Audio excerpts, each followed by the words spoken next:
Ladies and gentlemen, welcome back to Crime and Entertainment. Now, we have here a very, very interesting guest. He was the star of one of the movies that I watched as a youngster that scared the hell out of me.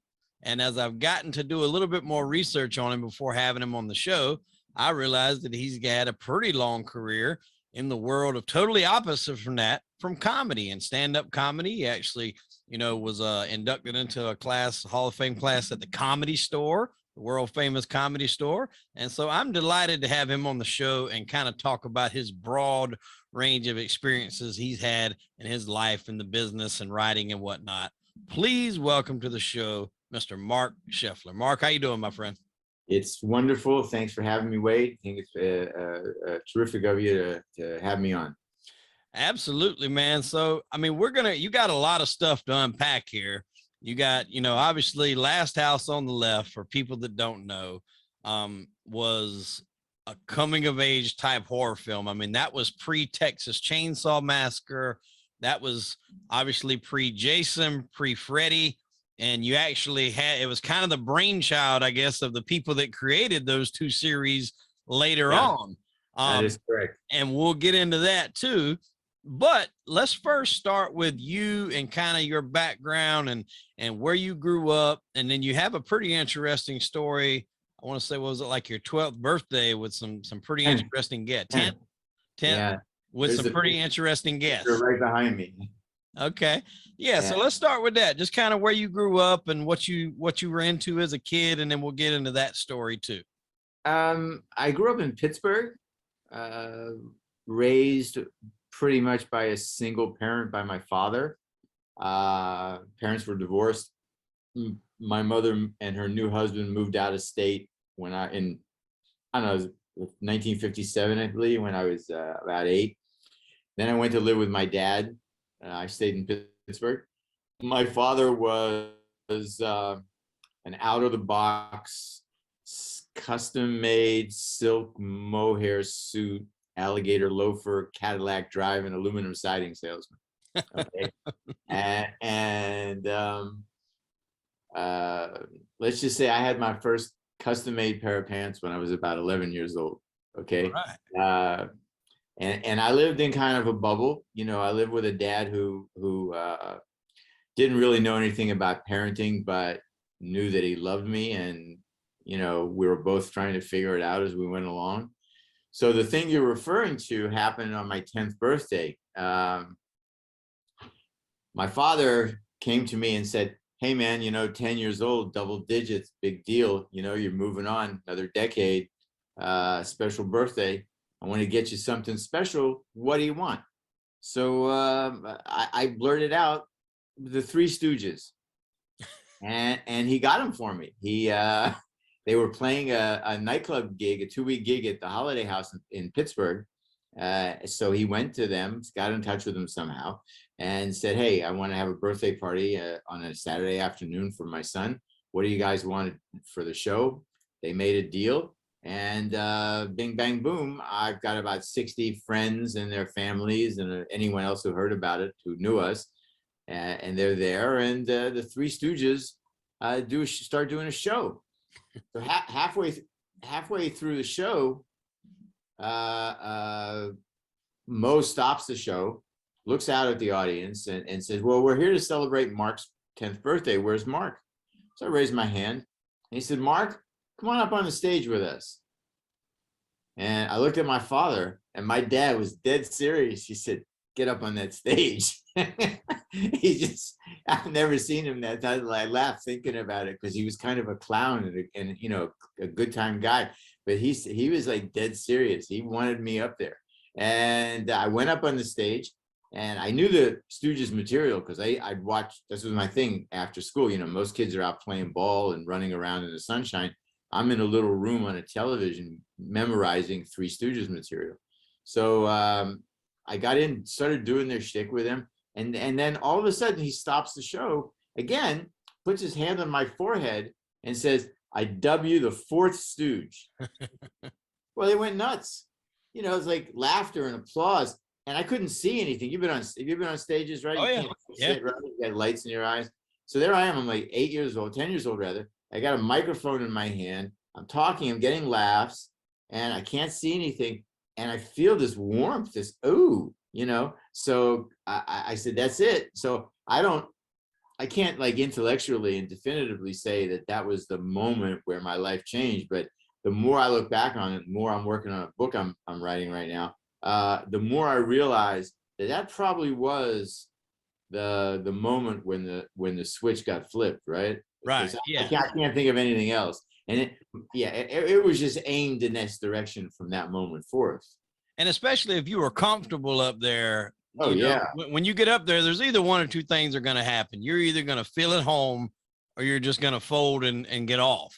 One or the other. I can tell you right now, I felt very much at home.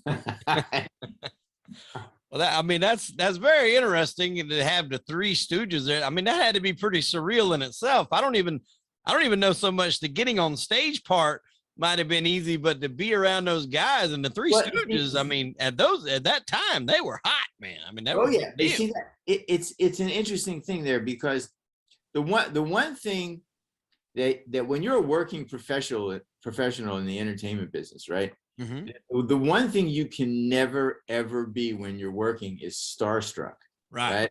Because it just gets in the way of things, and you just can't. So I look back, and it was that experience and a couple of and several that I had with my father with professional baseball players that he knew that kind of broke me at a young age of ever being like that. Like I kind of always felt I was born on the performing side of the proscenium.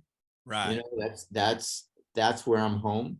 And that's funny you mentioned that, because yesterday, well, actually this whole weekend, Saturday and Sunday, we had a football tournament, and I coached one of the teams that we had in there. And I didn't see him on Saturday, but Sunday I went to the food line where they were at, because they were cooking and stuff, you know, while we were out there. And I was buying a hot dog, and I looked and I thought I recognized this guy. I recognized his face from somewhere, but I just couldn't place it. I knew it wasn't nobody that I knew around town, but I knew I had seen this guy's face from somewhere. I noticed he had a real nice watch on, and, you know, so we went back over there, and I was on the sidelines, and I was in the middle of coaching the game. I run the offense, and I'm waiting because our defense is on the field, and I happened to look back and I seen him again, but this time I seen him from a different angle, and he had a chain on with a number 58, and it clicked on me who it was. You know, I'm in South Carolina. I'm a big Carolina Panthers fan. He was Thomas Davis that played middle linebacker for us for years. He come out of the University of Georgia. And I was like, man, I said, I thought that was you over there. I said, I couldn't place it. I said, when I seen that 58, I said, I knew exactly who you were.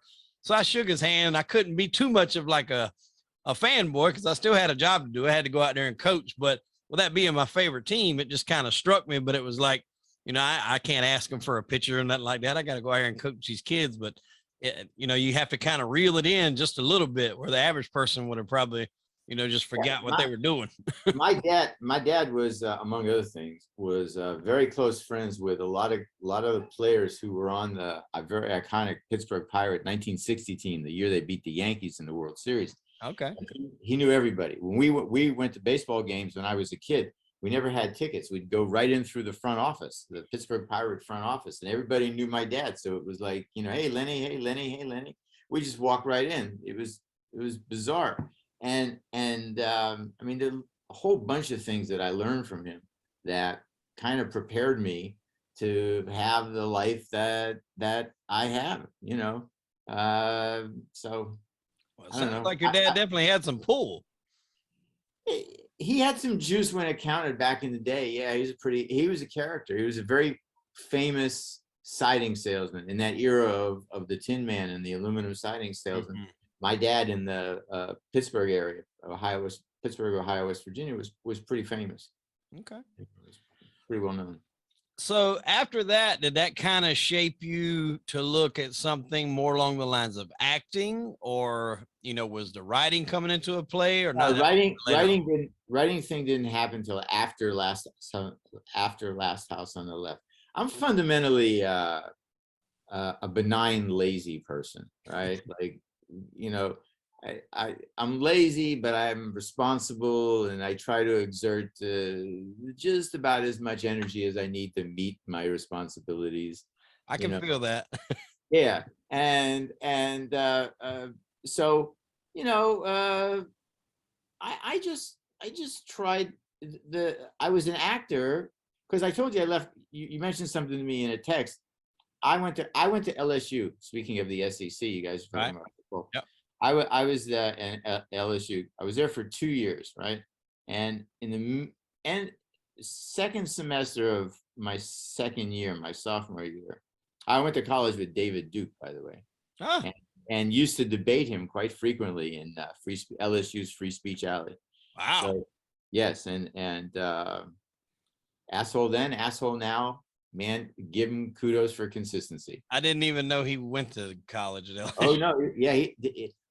I will tell you that, while I don't agree with this man on anything at all, he's not a dumb guy. He's a smart man. Right. He's a smart human being. So anyway, middle of second year, I said enough. I can't fucking take this shit anymore. I just I can't take being around guys who, if I said something this is LSU, right? So if I said something too fast, I'd hear, huh? And say that again. You hear what he said? Say that again. I don't believe it. Give me another crawfish. Just pass them potatoes and that corn out of that goddamn pan, will you?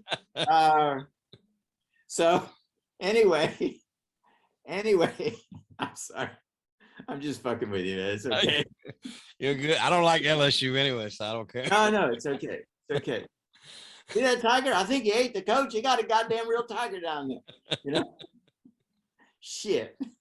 Get past the crawfish, will you? It was reminding me of that coach that they had. They might have fired him by now. Ed Ogeron? Ed Ogeron. Tigers. Yeah. That's like what I'll tell you a story, man. When I got to LSU in 1967, I was a freshman, and I had already had some theatrical training in Pittsburgh at the Playhouse, and so I signed up for a speech 1 class because I figured it'd be kind of a piece of cake, right?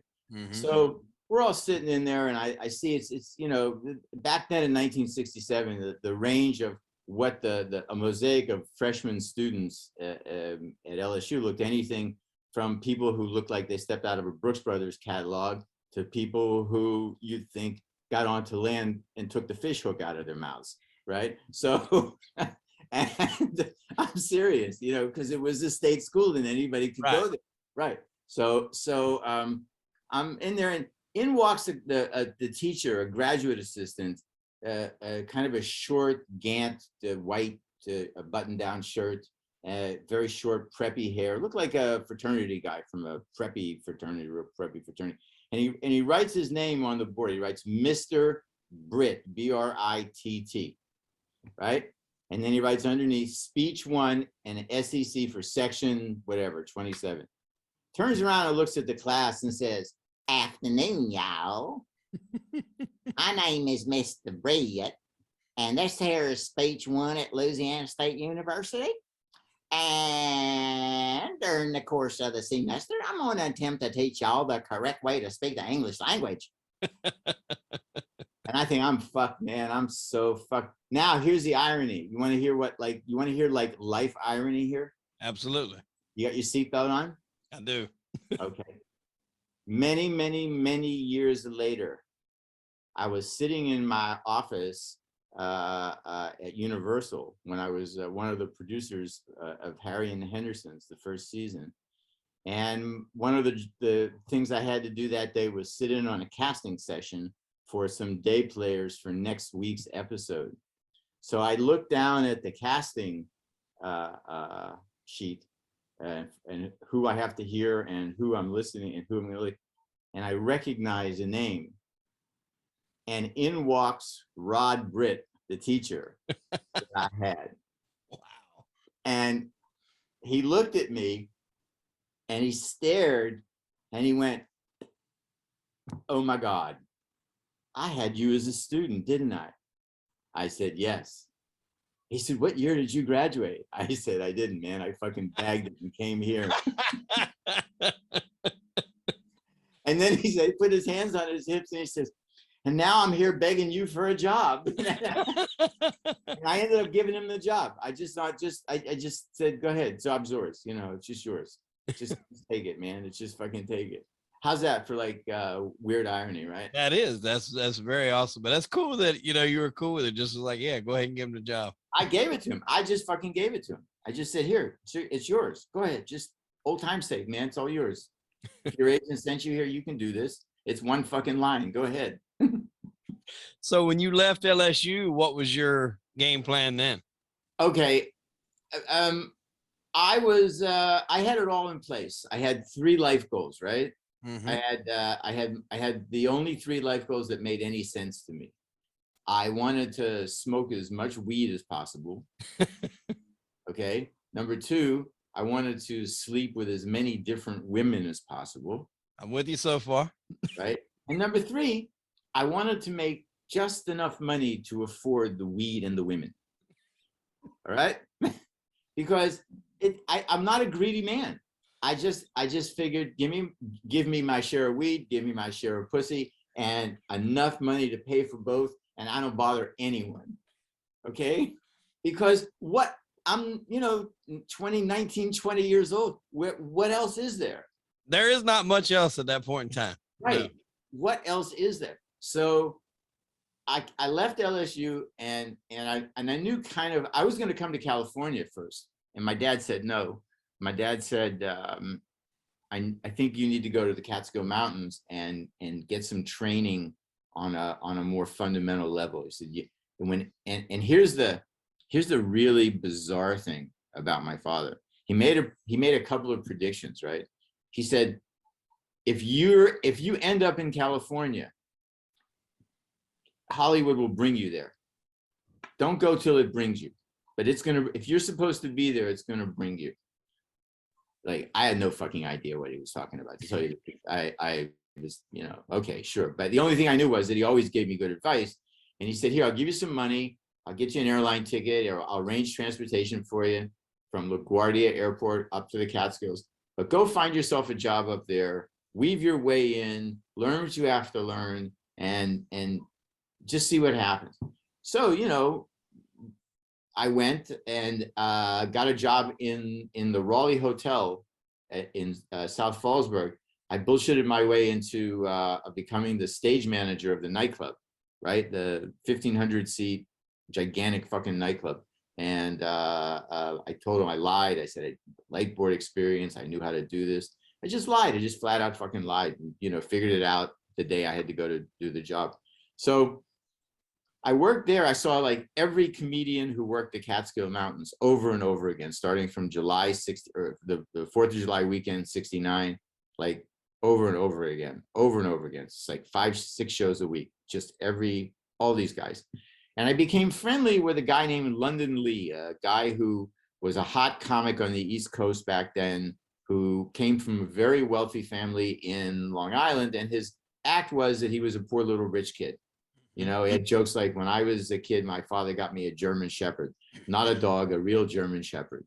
And, just jokes like that and other stuff. But he worked all the time, and he was making good money on his own. And, he eventually offers me a job from the Raleigh of being his road manager. Tells me that he'll bring me to New York from the Catskills. He'll set me up, this is what he'll pay me. And I'd known him for a while, and I knew the guy who had this job before, and they were decent guys. So I said, yeah, sure.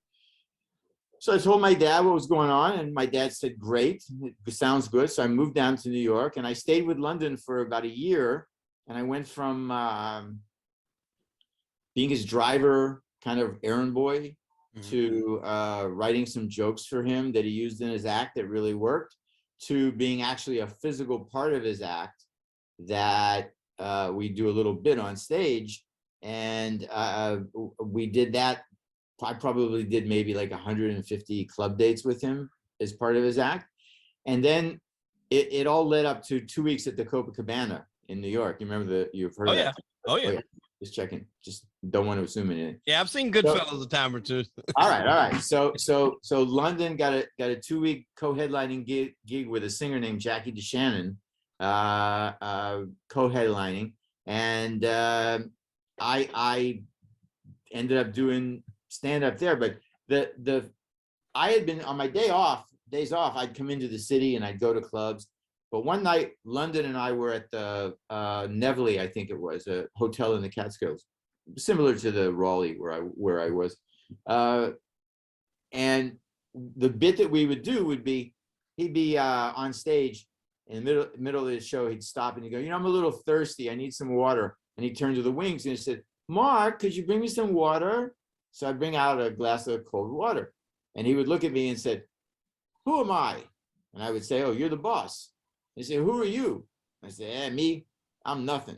He said, well, what does that make me? He said, it makes you the boss over nothing. And that was his bit. He did it with his previous guy, and that he felt comfortable enough with me, and we started doing it. So one night we had done a bit, maybe, I don't know, 50, 60 times. And I start to walk off, and I hear behind him go, psst, come here. I said, what? He said, not feeling well.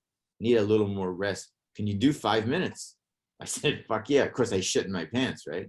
It's like a Saturday night, 1,200 people in the audience, and all of a sudden, like, here it is. But it's like one of these shit or get off the pot moments, right? Yeah, you gotta hammer down. You either step up or step out. It's simple as that. So I said, yeah. So I grabbed the mic. He introduced me, set me up, went down, did 5 minutes. And all I remember is him behind me going, okay, that's enough. Get the fuck off the stage. So I stayed with him till we finished a gig at the Copa. And then I went out on my own. And shortly after that, I got Blast House. Yeah. So let's talk a little bit about that. How did you land that particular role? Was it audition? Just how did that come about? Nobody does anything in this business alone, right? Just we Right. understand that, right? It just doesn't happen. You need people fronting you. So I had somebody, I had a manager named Dick Towers who worked in a company called Lloyd Greenfield Associates, who managed Tom Jones and Engelbert Humperdinck at the time simultaneously. So it was a pretty big company. Yeah. So they had me and a couple of other actors and a couple of singers. One day I walked into Dick's office and he said, I have an audition for you. He writes down an address and hands it to me. He says, go down to this office, ask for 2 guys. One's name's Wes, one's name's Sean. Tell him that you're the guy I talked about. I said, when? He said, right now, just go. So I go down to the office. I go in and meet Wes and Sean, Wes Craven and Sean Cunningham. And I do the audition. And they said, thank you. And we talk a little bit. I go back to Dick's office. And by the time I had gotten back to Dick's office, they'd called and said, that's the guy we want for Junior. That's him. That's the guy. Wow. Now, these names you just dropped, for any of our audience that's big horror movie fans, those names are going to hold a lot of weight. Wes Craven, obviously, done many, many, many wonderful movies, The Nightmare on Elm Streets, The Screams, all the way down. Right. Then you have Sean Cunningham, who's, responsible for the Friday the 13th series. But at that time, they were just Wes and Sean. They were just Wes and Sean. They were relatively unknowns. They were not relatively unknowns. They were completely unknowns. Completely unknown. Now, I remember watching, I don't know if it was a documentary on the DVD, one of them, where he basically said that they weren't sure how that film was going to turn out because when they were writing it, they were very, very high. Exactly how much drugs was used on that set filming that thing? Let me see. I'm trying to remember. Well, I can only speak for myself in slurred speech. No, I'm a cannabis user and always have been, so I can say 100% that there were times when right off camera I was smoking a joint. Absolutely. And I never saw anybody use any hard drugs No, I think he even said in there it was weed that they were doing, smoking a lot, or he said smoking a lot of dope, I think is what he said. That's what it was. Because I remember just the tagline for that was, what, it's only a movie? It's only a movie. It's only a movie. And I can't even remember the age I was when I watched it. I remember seeing that cover back when it was still VHS days, when my father would take me to the movie store. And then one night I finally just rented it because it was getting to the point where I'd seen about everything else. And that was obviously, before my time. I was only born in 83. So I don't remember the exact age I was when I first seen it, but I remember watching it and like terrified, but at the same time, not being able to turn away. It's just that weird thing to where it's like what you're watching, you're like, I shouldn't be watching this, but at the same time, you cannot turn your eyes away from the screen. Yeah, it's an odd kind of compelling, right? Because you're right. You want to turn away from it, but you can't. And again, it as many times as I've seen it on the screen, my recollection of it is more of a 360-degree image in my head, because I can look at those scenes and I can see beyond the edges of the frame because I know who is standing where and whatever. And kind of ruins it for me at times and takes, but I understand now why it's been around. I mean, I've learned, like, as I mentioned to you in the earlier, I've learned from listening to fans at horror film conventions who come to my table, and they tell me, why they like it. And I listen, because that's how, it's helped shape my opinion of it. Right. Yeah. And everybody's going to draw different conclusions. Some people are going to look at it as a revenge tale. Some people are going to look at it as a cautionary tale. I think I've heard you mention before in another podcast where it's kind of like this is what happened when you can venture out alone. These are the kind of things that can happen.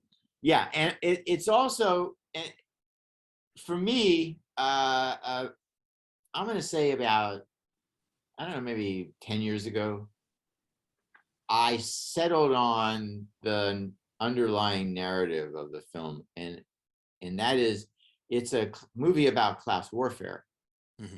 It's a movie about people who have nothing and feel entitled to everything, and people who have everything and don't even realize it. So and it's about those two forces clashing. And what the scene that cements that for me, or that opened my eyes to that particular narrative, is the dinner scene. The way Wes shot it, all in black and moving the camera around the way he did. And it just every little nuance showed the difference in social status between these different people. And then Krug's anger afterwards, right? And man, that anger he played the hell out of that. Yeah, Hess played, yeah. And that his anger was his self-awareness of his plight in life, and that sealed their fate. That was the scene that sealed their fate. Yeah. And I mean, I'm assuming most people that's probably going to watch this has an idea of that movie, or hopefully they've seen the original. I know they did come out with a remake a little bit later on. We're gonna talk a little bit more about the original film, but did you see the remake? And if you did, what'd you think of it? Okay.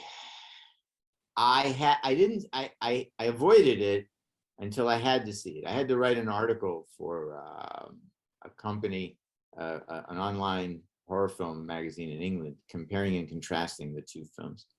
Okay. So I ended up watching it, and I tried to watch it with an open mind, right? So, my minimum bar is this: if the first film didn't exist, would this film stand on its own? Mm-hmm. Right? That's the first hurdle for me. And on that, I got to say, no, that film, if it wasn't trading on Last House's name, the way that film was done, I don't think it stands on its own. It wasn't a good film. Yeah. I think comparing the two of them, I think what made Last House work was the rawness of it, right? Was the unknownness of the actors, was the semi-documentary style, was the shotgun filmmaking approach, because that added to the tension of the film, right? Because it was all, in real time. You were watching it unfold in real time. Mm-hmm. And the fact that nobody knew who Hess or Freddie or Jeremy or any of us were also added to the kind of horrific anonymity of everything, that nobody was this actor X playing this role, right? Mm-hmm. It's like people who were like frightened at Silence of the Lambs. Well, I don't know who these people are, but they obviously are people who couldn't say to themselves, "Oh, that's Anthony Hopkins as Hannibal Lecter." As Hannibal Lecter, right? Or that's Brad Pitt as, you know, this guy. So because Last House we were all unknown, it added to the anonymity. So in the new one, they took name actors. I think Monica Potter was in it. Some other people you recognize from other things. That automatically takes that reduces the fear factor in a movie like this by a significant portion, because you know who these people are. There's a lifeline inside your head, right? So and the other thing that I think it was, with all the money that they must have had to do that deal, because they made it in South Africa, I believe. So there must have been, that was only because, it was made in South Africa, I believe. And I think that was only done because that was the best financial arrangement for that picture. So I don't think the script was that good. Not that our script was any fucking masterpiece, but our script kind of went along with the rawness of it, right? It matched. It kind of matched up with who it was. But this script, it was overproduced as far as I'm concerned. A lot of times I think you can have, a lot of times films suffer because they don't have enough money to spend, but also a film can suffer if it has too much money to spend. And people just overproduce it. And then it becomes, more about the shot, right? And the director getting his or her shot than it does with telling the story. And Wes had very little time to worry about shots and barely enough time to worry about telling the story in his head and matching that up with what we were doing on camera. So I think that while our film was helped by its circumstance, I think the second version of it was hurt by its circumstance. Yeah, and that's true too for a lot of the horror films that I've watched and read documentaries on and things back in the day. It seems like when you have a limited budget, you're forced to come up with things on the fly, and it's more real because you're dealing with, things that I guess are more organic, I guess you could say, as opposed to having just millions of dollars laying around. You can come up with anything that you want. It's a different game. We did every effect in Last House is what's known as on the day, right? There's nothing processed. What didn't exist. There's no digitalizing anything. There's no putting it in post. There's none of that. It didn't exist. Everything in Last House is happening as you see it. All right. Every effect is on the day. Now, David Hess, who plays Krug in there, which I don't know if that's kind of a carry on over to, what would eventually be Freddy Krueger, but he was really, really great in that role. And from what I've read, he kind of, I don't know if you would call that character acting or method act or whatever. He kind of done that off camera as well as on, and had a bunch of the people there a little bit off kilter, so to speak. David was a bull in the china shop of life.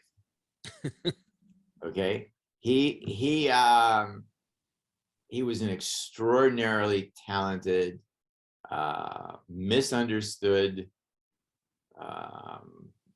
kind of combination of a really physically tough guy and a soft, warm-hearted, tender guy. He was both of these characters living inside the same person, and these two aspects of him, the guy who was playing Krug, and then the guy who wrote all the music for Last House and sang all the music, those two forces were always working on him.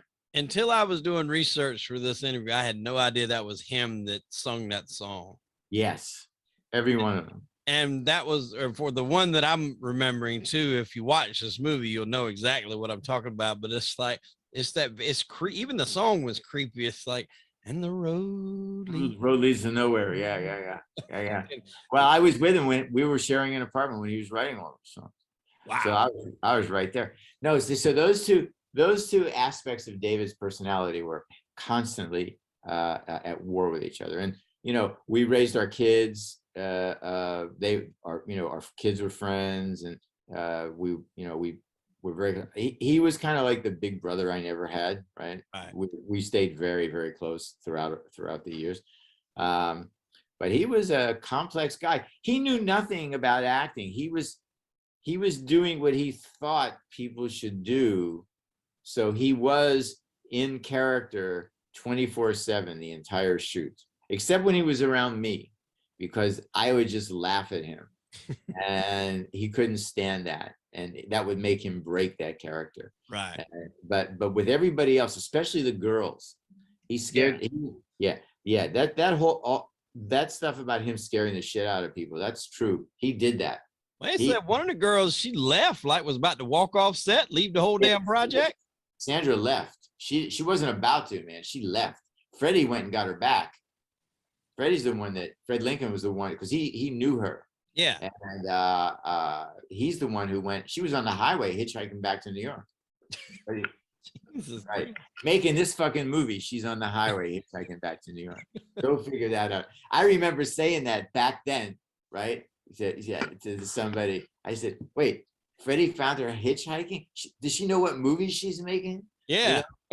I would have to think that's ringing in my head the whole time while I'm like making a movie about shit that's David, she was a sweet person. I got to tell you, we were all fun, but she was a particularly nice person. And I can see very clearly how David's actions just scared the shit out of her, man, because she's a sweet, kind, harmless girl signs up to do this movie. And, suddenly she's around an Upper West Side Attila Hun. Yeah, that's definitely. Now, there was a story that I read where you got a little frustrated there for a period of time during a certain shoot. I don't know if she kept blowing her lines or what exactly it was. Yeah, that's got all blown out of proportion. I figured as much, but I still wanted to get your take on it. My take on it was that we were all tired, and we were kind of late in the day. We're losing the light, and we were on a ledge, I don't know, 10 feet, something, 20, not high enough that anyone could get really hurt if they fell, but it looked like that, right? And it was all like sand on the bottom. So I said to her, to Wes, I said, I'm going to give you a signal. We got to get this, and watch my finger. And when I do this, so I looked at her and I said, look, I could push you over here, and or something along those lines. And she got scared, right? And she said, you wouldn't do that. And I said, well, I might if you don't get this right. We got to get going. And I got her like worked up, right? I got her working, and then I gave Wes the signal, and then I kind of backed off. And I said, do your lines, or something like that. So she started, and she started now at a higher emotional level. And I think the thing that the scene that version that's in there is that disturbing, because that's when she's the most upset. Right. I think that's what it was. She wasn't, through no fault of her own. It was just experience. She wasn't getting upset. It wasn't reading real, right? So right, to the level that she needed to be to continue that scene, she wasn't quite there.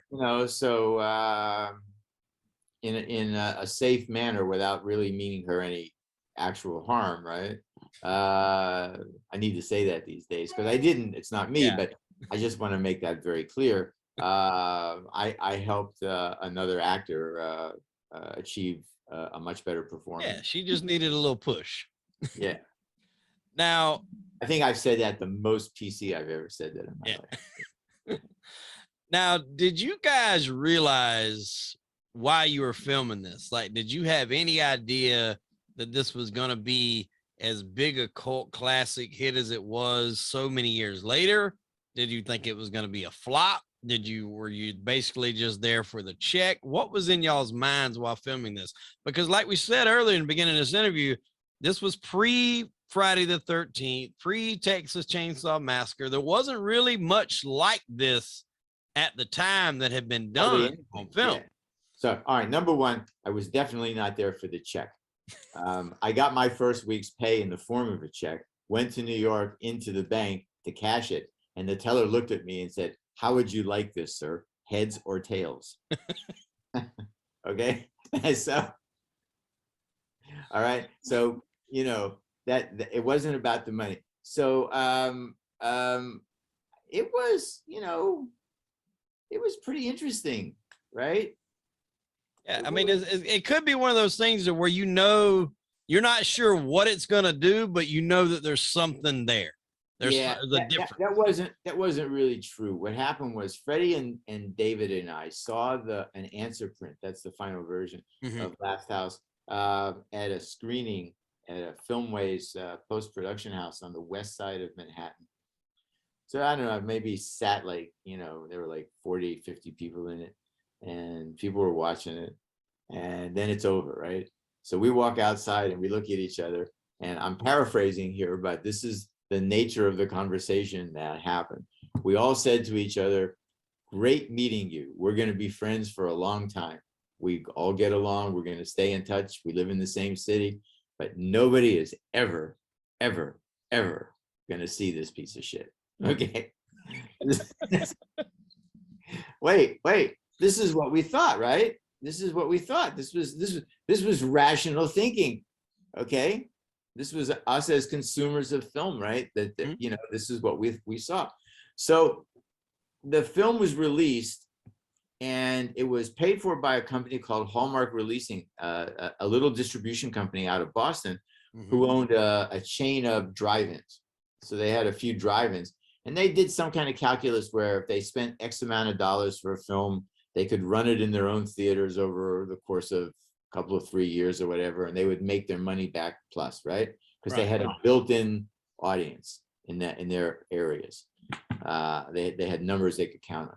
So it was made as like a second feature for a late night date, kind of scary, get your girlfriend to, you know, grab your dick because she's scared someone's going to jump off the screen and stab her kind of film, right? So, right? I mean, this is what it was. So, and that was going along, right? All of that was going along.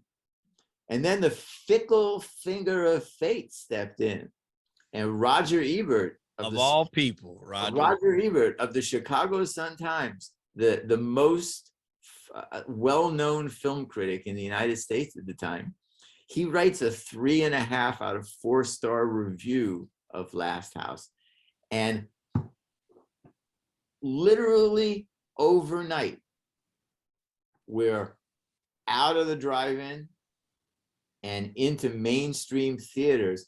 And I walked into Sean Cunningham's office like within a day or two of that, and he was running around frantic. And I said, "Sean, what's wrong with you?" And he said, "I just got an order for 1,200 prints. Where the fuck am I going to get 1,200 prints?" And I said, "Well, you know, that's not such a bad problem to have." Yeah. So yeah, so that it happened. So what happened was, once that started,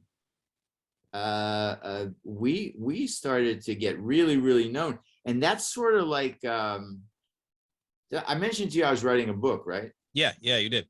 So I'm writing a fictionalized version of 7 years of my life, because now we're talking about one of those years. So what happened, what the book is about is, when I was 14, it's called Those 7 Years, is the name of the book. So when I was 14, my father's cousin was the general manager of the Stanley Warner theater chain in Ohio, Pennsylvania, and West Virginia. His office was in a beautiful old a kind of downtown, big city downtown theater called the Stanley, which was a former live house that became a movie room, right? You know, balconies. Like, yeah. You know what I'm talking about, right? So Larry's office was there. So one day my dad and I were watching Jerry Lewis and the Nutty Professor. And when the movie was over, I said to my dad something like, "Jerry Lewis is the funniest guy in the world." And then I mused, I said, you know, like, what must it be like to be in the movies? So my father looked at me and he said, "Well, maybe you'll find out one day." And I looked at him and I said, "What are you talking about? Me in the movies?" And this is the second time I saw my dad get like really dead serious. Like the night he told me to get on stage with the Stooges.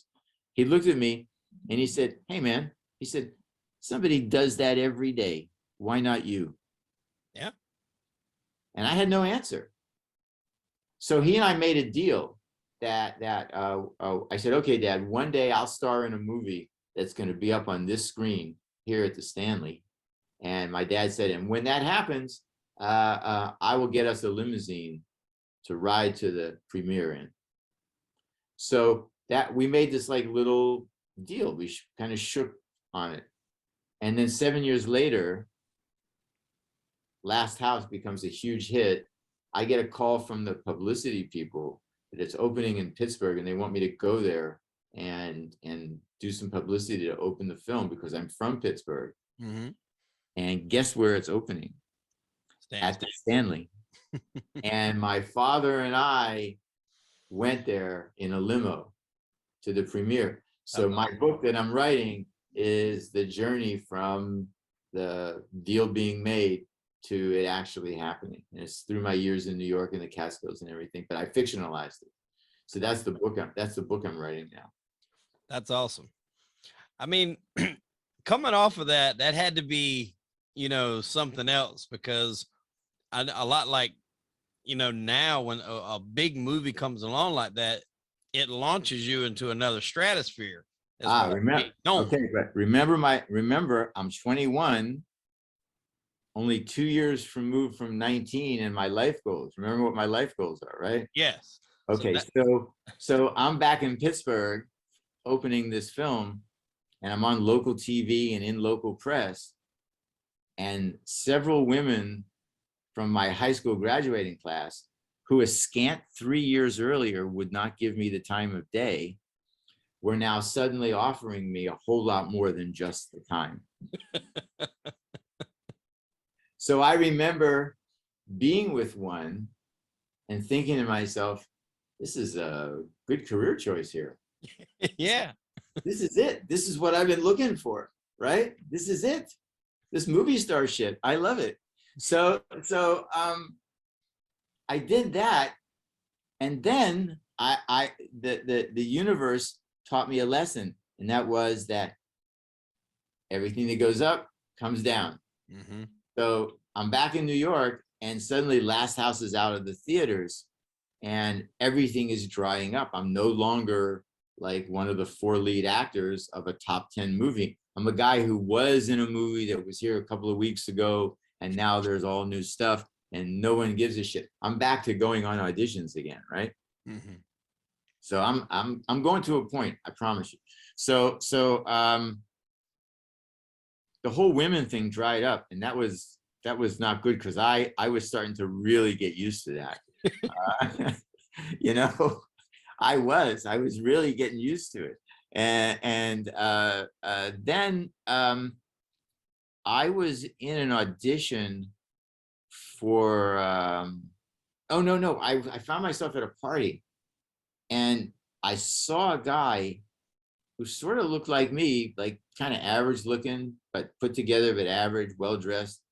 And he was talking to this girl who was just like fucking out of his league, man. He was just like completely, you'd never, like the only explanation was that this is a girl who met her doctor at a party, right? Yeah. Hello to her doctor, right? Or, or her lawyer or something. So we never think of them as a couple. Right. But he leaves with her, right? But I hear him say, yeah, so I'm working on my first act. I have, because I have an agent in California, and as soon as I'm finished, I'm going to get the draft to them. They're a couple of guys, development guys. And so I said, wow, this girl was like fucking wrapped up. So I said, I have a new game now. I got it. I could do that. I could go around and tell girls I was a writer. I'll learn how to do that. So I went out and I bought a bunch of books about writing, screenwriting especially, and TV writing. And I just read them, and I just like learned all the buzzwords and everything. And I started doing it, and it was fucking like a charm. I was at a project, and I have to do my character development, and I have a narrative thrust, and I'm looking for the twist, and my MacGuffin, my denouement, all these words. And it's fucking working like a charm. It's like, oh, wow, I don't really have to do anything. It's like, I just talk. Wow, fucking great. And, you know, my friend and I were going through stewardesses alphabetically by airlines. It was just, it's like fucking great. So, you know, so anyway, well, it was the time, man. It was the time, right? Oh yeah, So, yeah. One day I'm in an audition for a commercial with a guy named Lee Lacy. You a football fan? I am. Okay, so remember that very famous Mean Joe Green Coke commercial with the little kid in the jersey? Yeah. So this is the guy, his company, but this is the guy who directed it, right? And I had worked for him before, you know, so we knew each other. I'd done a couple of commercials for him, and we were very, very friendly. He was a terrific guy. So I'm in his office in the waiting room in New York, and I'm hitting on some girl, some actress model type, and I'm like in the middle of it, and she's like getting ready to write her phone number down, and I get a tap on my shoulder, and I turn around, and it's this guy Lee Lacy, the director, and I said, hey. He said, hey. He said, can I talk to you for a second? I said, yeah, sure. He said, I didn't mean to overhear, but that project that you're working on sounds terrific. I have an agent at William Morris in Los Angeles. As soon as you finish it, give it to me and I'll send it to him. I'd love to get involved with that. So I took him aside and I said, Lee, you know, I'm not really writing anything. He said, well, what do you mean? And I said, I just tell girls that. It's just what I do to get laid. He said, he asked me, he said, does it work? I said, oh yeah, all the time. And he said, you fucking idiot. He said, if you can get women to take their pants off by words, the things that you're saying, then you're using it for the wrong purpose. Go and write that script and I will send it to my agent. Write exactly what you were telling her. Write that movie. And I said, okay. And I sort of didn't pay attention to him. And then I thought about it and I said, well, what the fuck? So I sat down and I wrote it. And then I forget how long it took me. It may have taken me like 3 months to write. I got it to him and he got it to his agent, Stan Kamen at William Morris. And about a month later, I think, I got a call from him and he said, well, Stan Kamen called, William Morris sold it to NBC, your script, and looks like you're gonna have to move to California. And all I could think about was my father saying to me, if you're supposed to be there, it'll reach out and grab you and pull you to it.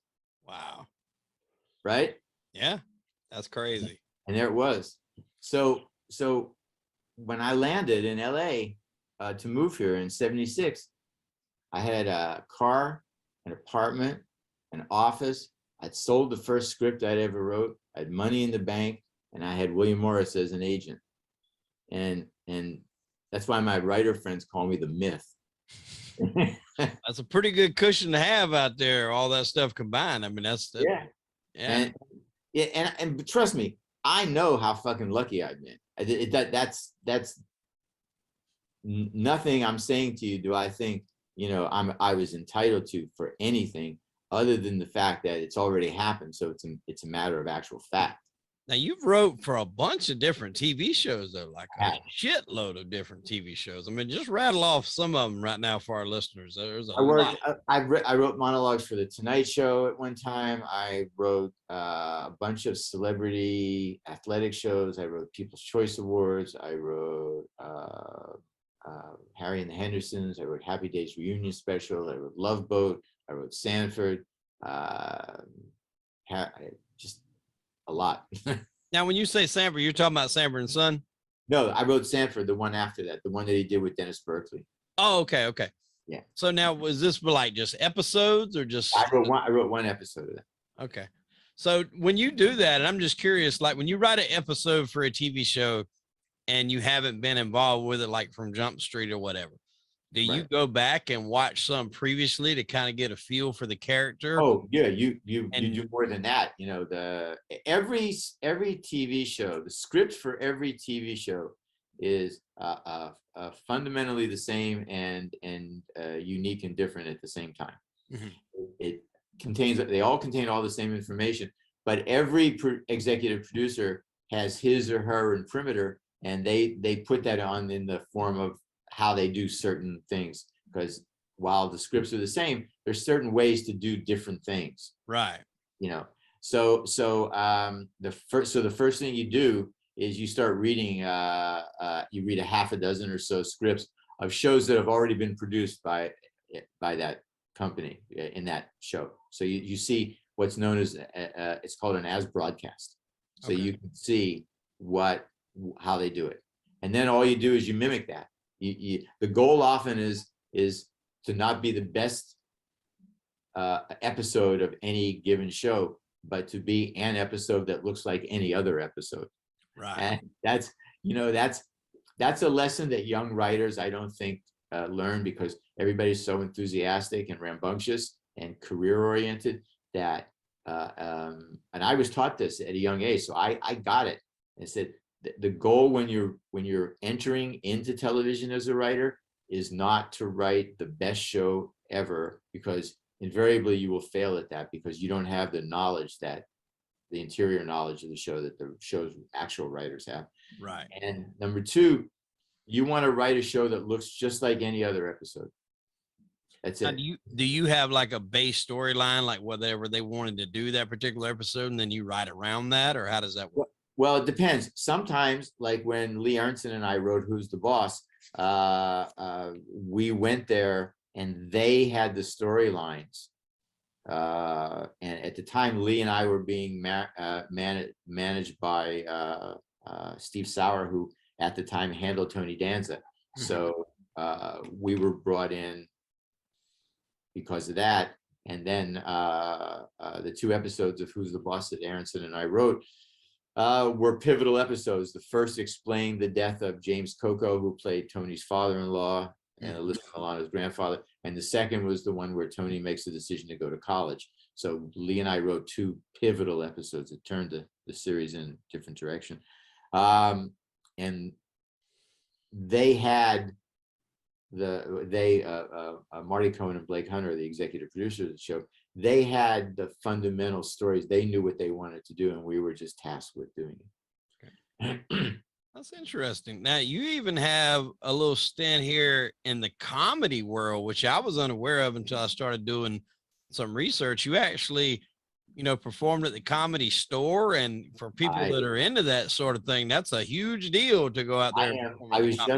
I was just at the Comedy Store's 50th anniversary, and I'm what's known as an original paid regular, which means I was there before the strike in 79, and I was there after the strike in 79, and my name's been on the wall for 40 some years, like since I think 78 or 79. And the class that was there with you, run off some of those names, because I know a lot of our listeners will recognize them. Robin Williams, David Letterman, Michael Keaton, Jay Leno, Tom Dreesen, Tim Reed, Jimmy Walker, Gabe Kaplan.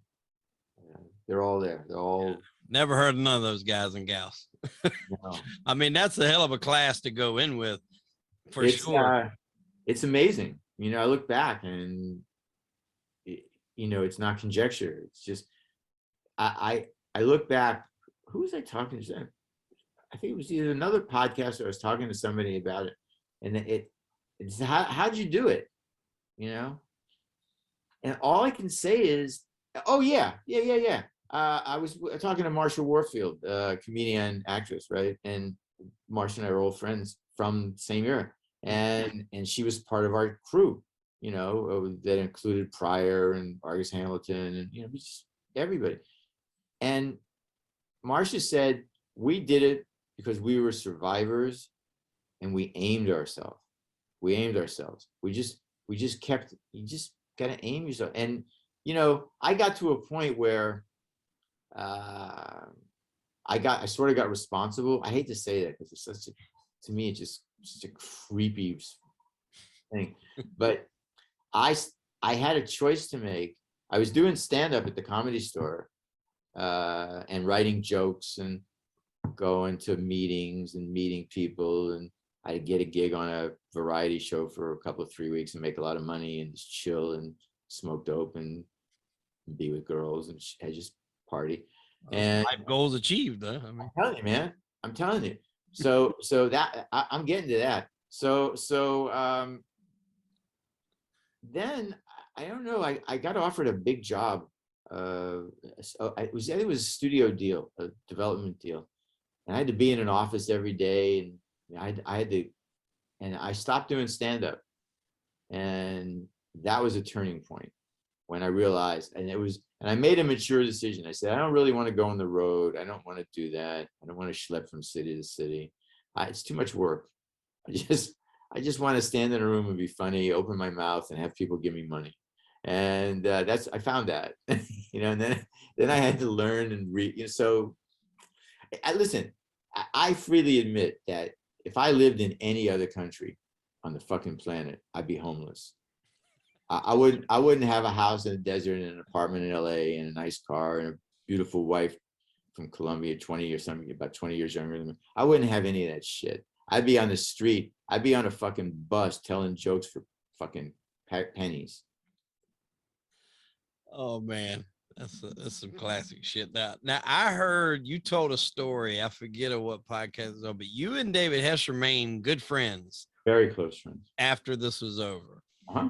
And I forgot the exact setting of it, but something along the lines of a girl that you took back. Okay, I know the story. Is that his apartment? What happened was this. David and I decided we were going to write another script. The success of Last House went to our heads, and we actually, for a brief moment, sucked in that helium and thought of ourselves as people who were actually filmmakers of some sort. So again, we figured we could write something. So we had an idea, and we went to the people who financed Last House, and we said, we have this idea. We told them the idea, and they loved it. And we said, but David made a decision. We have to write it in the French Alps, because we skied, right? So he gets them to give us 10 grand for travel expenses to go to France to write a first draft.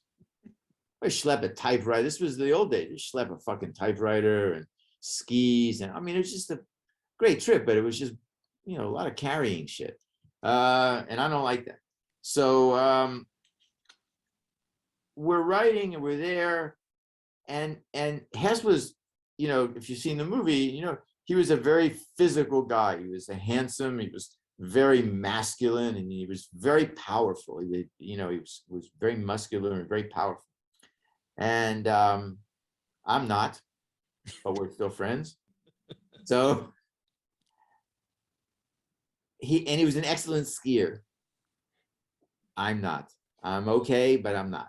So we would ski in different places, but we always had a plan to meet at a certain bar along the slopes just as the sun was going down, when it went from hot in Val d'Isère in France. So we had a condo that we had rented. So we're in the ski, we're in a place, and he's in there, and I come in, and he's sitting at a table with like a half a dozen like Nazi skier tourists, guys, all blonde hair with big steins of beer. And I felt like more Jewish when I walked in, but I kept my hat on and my thing. And so David is sitting next to a beautiful blonde young girl. I'm going to say 20, 21 years old, very cute. And she speaks English. She's American. So I have a lot of hair on my chest. I have to tell you that, just because it's part of the story, not for any other reason. So I walk in, and David says, the monkey is here. That's the reason I had to tell you. So it makes sense. So, the monkey is here. Something, oh God, he's had a lot of beer, because I've seen this before. And now he's with these, ein Prosit, ein Deutschland, Deutschland. And these guys are all drinking and this and that. And the girl is like this, she's not really digging it. I noticed this, but I don't say anything. So we have a round of drinks, and the girl says to David, I've been on the traveling all day long. I really need to get it cleaned up. I want to take a shower. I want to change clothes. Do you have a place where I could do that? So apparently he had met her, picked her up, And that's that. So the monkey will take you back to our condo. We have a lovely condo. The monkey will take you back. So he turns to me and he says, monkey, take her back. I said, whatever you wish, David, no problem. I couldn't fucking wait to get out of it. So I take the girl back and I open the door, take her in, say, there's the bathroom, there's the shower. I'm going to turn on some TV and watch some TV in French, a language I speak not a word of, but I'm going to watch TV. But I get the pictures, okay? So I hear the shower running. I turn the TV on. I'm 5-10 minutes into the show, and I sense she's standing. So she's standing next to me, dripping wet in a towel. I said, "What's the problem?" And she said, "You know, I'm in the car all day and driving, and I have this horrible pain. Do you think maybe you could rub it out? Like, could you give me a little neck massage?" I'm not an idiot, right? So I said, sure. So she sits down next to me, drops the towel. I start rubbing her. She moans and groans. I don't know what the time frame is, but cut to, we're fucking. We're on the couch and we're fucking. As we're fucking, the door opens up. And I hear Hess through the hallway scream, I'm home. I'm back. So he comes like just galloping in, bull in the china shop of life, as I said. He sees us, and he's so drunk it like takes a second for it to register, right? It's like he's fucking her. And wait a minute.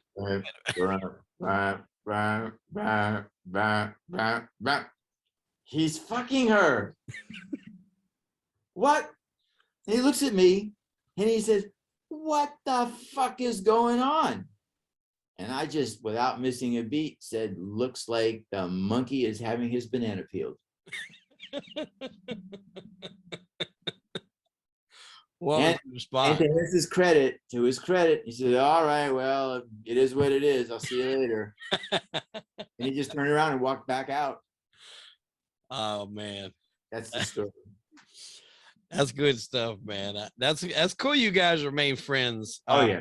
After that for so long. And Very close. When did he pass away? Well, how many years ago was it? I think it was 2012. Was it 12? I think it was 12. Wow. And he stayed pretty active in the movies too. He had a lot of movies up under his belt. He did a lot of work. Yeah. A lot in Europe. He worked a lot in Europe. Yeah. I mean, I think too was Last House. That was his first film, right? Yeah, I mean, he made such a impact with that. It probably, you know, I'm not going to say I've seen every film he's ever been in, but, you know, it would seem like if you ever needed that villain, that guy that had that look, you called that guy. And yeah, I guess they would call that typecasting in the business, but he would fill that role. He did a lot of similar roles. Yeah. Wow. Yeah. Well, I tell you what, man, you had a hell of a life there. You know, what are you up to these days other than writing your book? Are you still doing the comedy? I mean, I still do stand up. I do a character, and then I need a long beard for, but I shaved my beard because I got tired of being that character everywhere I went. Mm-hmm. So my wife and a couple of people at the store who I saw who have seen me perform as that have said to me, why don't you just go on stage as yourself? Why don't you just be yourself on stage?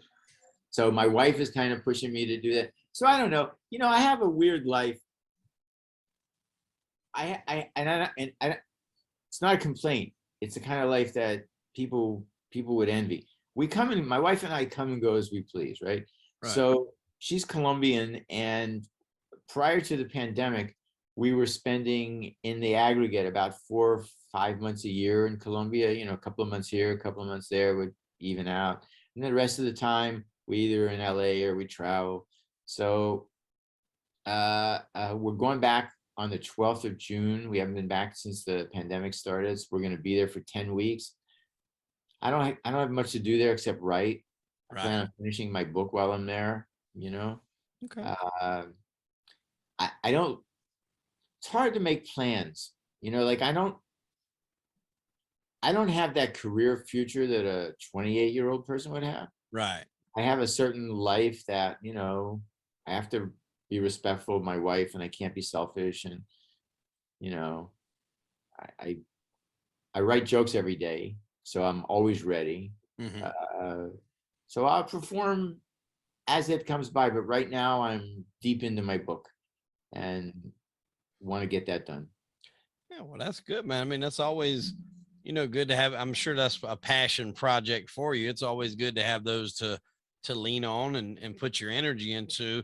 Let me ask you a question. And with the recent events of stuff that's like happening at the Oscars and things like that, like I'm a big fan of comedy. I watch, you know, all the celebrity roast, but I grew up in the era of, you know, Andrew Dice Clay, Sam Kinison, Eddie Murphy, Richard Pryor.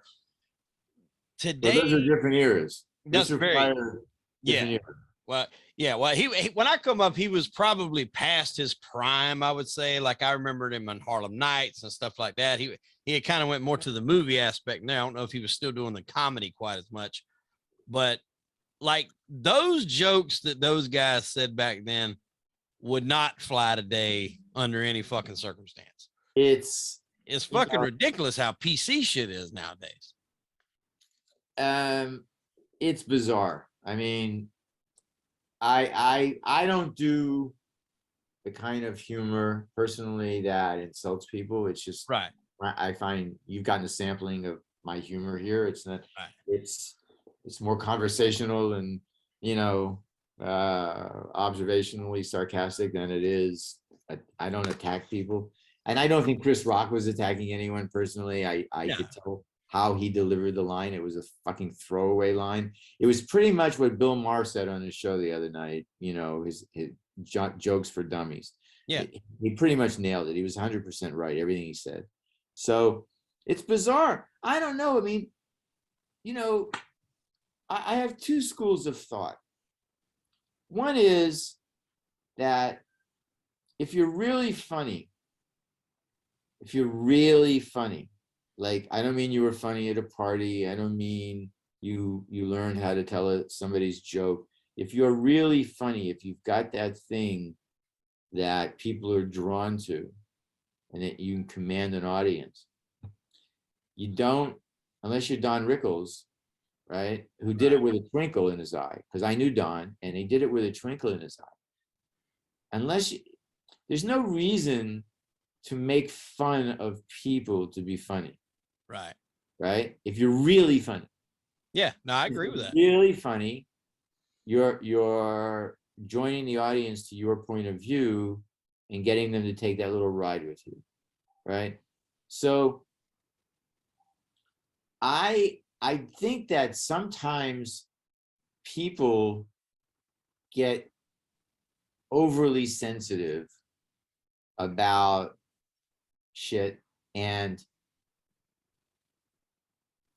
for lack of a better way to say it, for not having anything really to do, make mountains out of molehills where they don't really need to be. Yeah, no, I agree 100%. And it's just like, at the end of the day, it was like he said, a G.I. Jane joke, like not even a good one, not even like a real zinger. Dude, it was the way he delivered the tempo in which he delivered the line tells me it was a throwaway line. It was just something to get you from point A to point B till you figure out what you're really going to say. Yeah. All it was. Filler. A filler line, a throwaway. You know, I don't know. It's just sad. I don't think, you know, I don't think it deserved anywhere near what happened. No, it didn't deserve that. And I don't want that to be something that now comedians have to worry about. Yeah. The thing to me is, I know he's Will Smith, but it's not like that was done in secret. That was done on national fucking television in front of a room of 1,000 people. Dude, it should have been carted the fuck out. Yeah, let me tell you something. There's so much more underneath what happened. Nobody with his experience and his stature in the industry both as an actor and as a producer, right? Nobody switches into a fit of blind rage over just a fucking joke. Yeah. What I want to know what happened before that. I want to know what he was trying to prove to her that threw him into a blind rage. That's the real culprit. Is how damaged is their relationship that he felt he had to take such an extraordinary step to prove to her that he could defend her dignity. Well, I mean, if you watched any of her interviews on The View, it's pretty goddamn damaged. I mean, she was seeing the kid, and I say kid, that was like best friends with their kid. Yes, of course. And then I think it was Oprah. He was saying that he didn't basically made love like a girl, I think was her phrasing. I don't, she embarrassed the hell out of him. I'm telling you, man, there's a lot of shit we don't know that caused that man to explode like that. Oh yeah, that had to be like the old saying, the straw that broke the camel's back. There was a lot of shit that had to pile up because that's what everybody's saying. The first thing was, so you don't knock out the guy that was basically banging your wife for God knows how long that you knew about, that she admitted but you do whack a guy who did a fucking third-person GI Joe. Yeah. And I mean, that's another, she's always had short hair as long as I've known her. She's always kept like a short style haircut, and it looks great on her. I mean, I didn't know she had alopecia. I don't know if Rock did either, but who gives a shit? Yeah.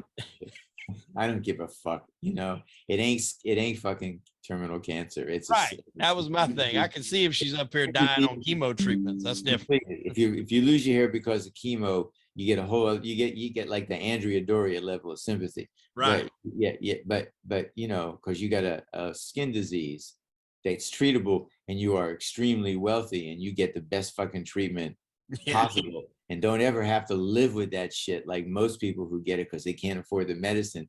Don't fucking, you know. No, she took the burn on something else, man. That was the beginning of it.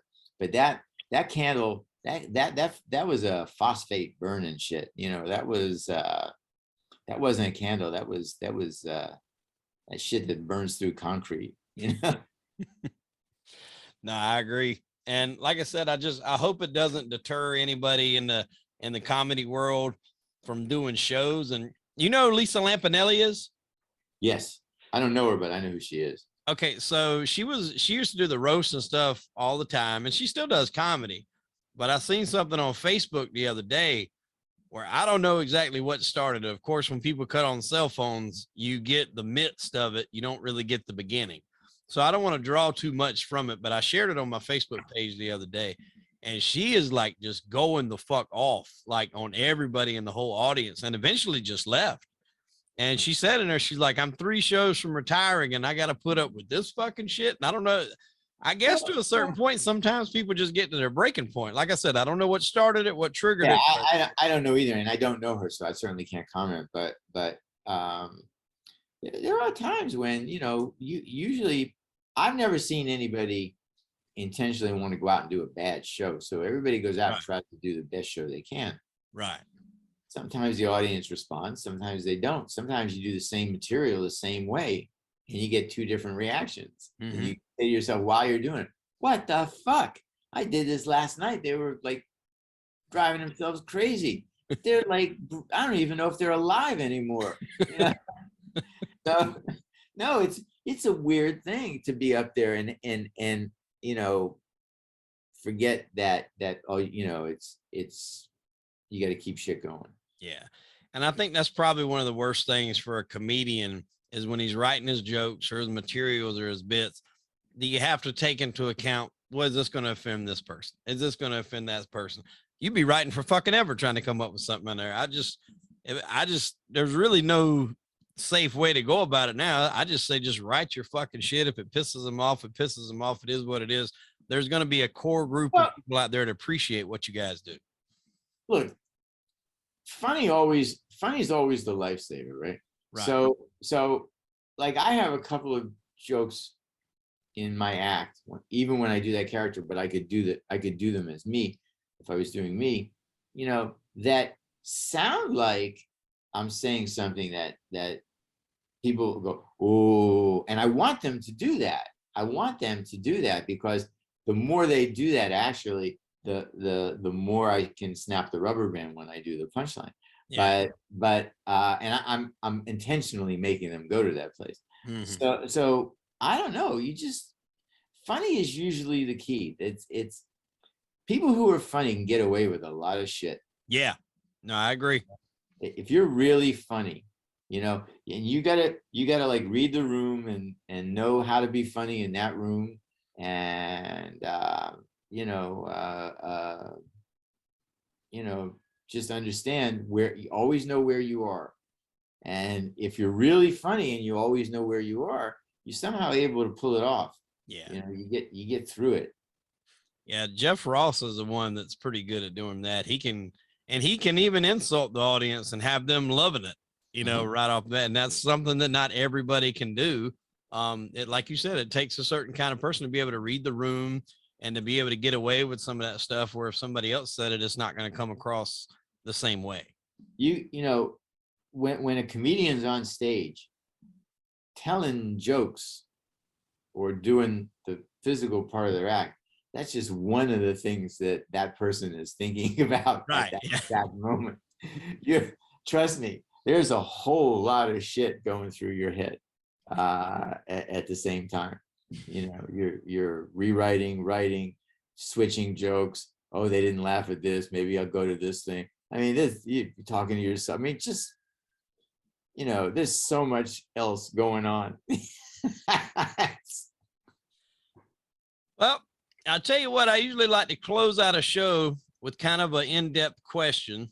And I'm going to put it to you like this. If you had someone that came to you and said that they wanted to look into getting into the film business, but they didn't know whether they should try to be an actor, a writer, in today's times, not when you were coming up, but in today's times with everything the way it is, what advice would you give them? What would you steer them to? Would it be more of the acting? Would it be the writing? I think it'd be an influencer, right? I think if influencers were around when I was parenting, my kids were little, instead of telling them that I was, their father, I would say, don't think of me as your parent. Think of me as just an influencer. Mm-hmm. And I'm trying to influence you to clean your fucking room, No, I don't know. I mean, I'm a storyteller, like I love telling stories. So I guess it would be a writer, and you just got to write. You just, I wouldn't live any two places but New York or Los Angeles. And if you're going to write screenplays, the only place to be is Los Angeles. Right. You can write stuff in other places, right? You can live in a whole bunch of other different, you can't have a career unless you're right here for a certain amount of time. You may leave afterwards, but you got to be here. Yeah. You just learn how to do it. Read screenplays, read successful screenplays, and then just mimic it. Yeah. Read books. Just fake it till you make it, like I did. Fake it till you make it. That's it. That's the words to live by right now. There's been many jobs, man, that I put on the guys. Like, I remember one time I had this DJ. I worked for a radio station, but I wasn't like an on-air DJ. I was simply the guy that would just do stuff behind the scenes. Like if you ever heard somebody saying they were live somewhere and, advertising, somebody would be back at the station, like putting them up and then taking them off air and putting things back in auto. So that's what I did. And then they hired me to go DJ this club. And he's like, well, you're a DJ, you're familiar with all this equipment. And I'm like, oh yeah, I got it. And I didn't have a fucking clue how to run it. I knew how to press play, but that was about it.